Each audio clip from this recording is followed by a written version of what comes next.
So hello everyone, the Hindu vocabulary में हमारा first word है आज का, दैट इज सबड्यू। सबड्यू में हमारा एक रूट वर्ड आ रहा है सब का मतलब होता है बेसिकली लोअर, है ना।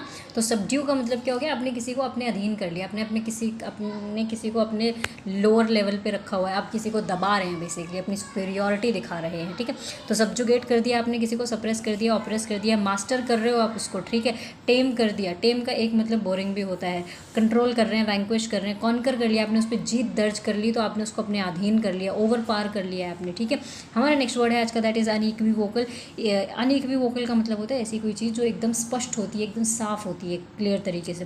तो lucid, pellucid, limpid, well defined, stipulate, specific, comprehensible, radiant है, ल्यूमिनस है, ब्राइट है, शाइन है, अनएम्बिगुअस है, ट्रांसपेरेंट है, अपेरेंट है, दिख रही है ऊपर ऊपर से, सीमिंग है, सुपरफिशियल, ऊपर ऊपर से तो दिख रही है, पता नहीं कैसे अंदर से कैसी है, बट ऊपर से तो दिख ही रही है, तो सच है। कॉन्स्पिक्यूअस, एकदम क्लियर तरीके से दिख रही है। परसेप्टेबल, हम देख सकते हैं उस चीज़ को। ऑब्वियस, एक्सप्लिसिट है, रिवील कह सकते हैं। फिर इनडायरेक्ट सिनोनिम में हम रिवील कह सकते हैं, क्योंकि रिवील का मतलब भी तो होता है कि कोई चीज़ सामने है ना, बेसिकली स्पष्ट तरीके से सामने दिख रही है। सो रिवील कह सकते हैं, डिस्क्लोज कह सकते हैं, ब्रिंग टू लाइट कह सकते हैं, फिर हम इसके लिए डाइवर्ज भी कह सकते हैं, ठीक है।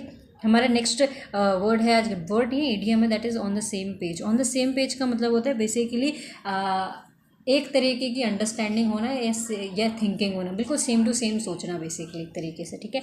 हमारा नेक्स्ट वर्ड है आज का, that is tear down. Tear down का मतलब होता है बेसिकली किसी चीज़ के चीथड़े उड़ा देना या फिर तबाह कर देना किसी चीज़ को, है ना। शैटर कर दिया, बैटर कर दिया, डिवास्टेट कर दिया, डिसरप्ट कह सकते हैं, डिमोलिश कर दिया, डिस्ट्रॉय, वेंडलाइज, सेबोटाज, एनीहिलेट, दमन कर दिया बेसिकली, ओब्लिटरेट, सफाया कर दिया बेसिकली, थ्रैश कर दिया, नॉक डाउन कर दिया, डिसमेंटल कर दिया, स्पॉइल कर दिया, मार कर दिया, स्मैश कह सकते हैं, पुल डाउन कह सकते हैं, रियून कह सकते हैं, ठीक है। अब वो किसी की इमेज भी हो सकती है, वो कोई बिल्डिंग भी हो सकती है, वो कोई प्रॉपर्टी भी हो सकती है, डिपेंड्स अपॉन द कॉन्टेक्स्ट, ठीक है। हमारा नेक्स्ट वर्ड है आज का, दैट इज़ इवोक। इवोक का मतलब होता है बेसिकली किसी चीज़ का आह्वान करना, किसी को याद दिलाना, या फिर बुलावा भेजना। ब्रिंग टू माइंड कह सकते हैं, रिकॉल कह सकते हैं, अवेकन कर दिया, आपने जगा दिया, राउस कर दिया, जगा दिया किसी इंसान को, कॉल अप कर दिया, कंजोर अप कर दिया, इन्वोक कह सकते हैं, समन कह सकते हैं, बिसीच कह सकते हैं। अब इन्वोक और इवोक में एक छोटा सा स्लाइट डिफरेंस होता है, वो ये होता है कि इवोक का मतलब होता है किसी के दिमाग में आपने कोई चीज़ लेकर आए हो, उससे कुछ उगलवाया है बेसिकली, ठीक है।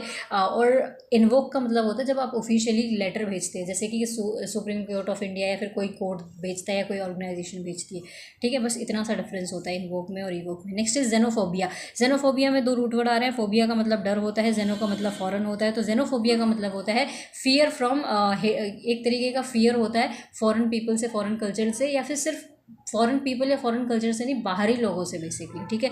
Next is chaos. क्योस का मतलब होता है अफरा तफरी, अराजकता, अव्यवस्था, चिल्लम चिल्ली मची हुई है। सो सिनोनिम्स देख लेते हैं, डिसएरे, डिसऑर्गेनाइज,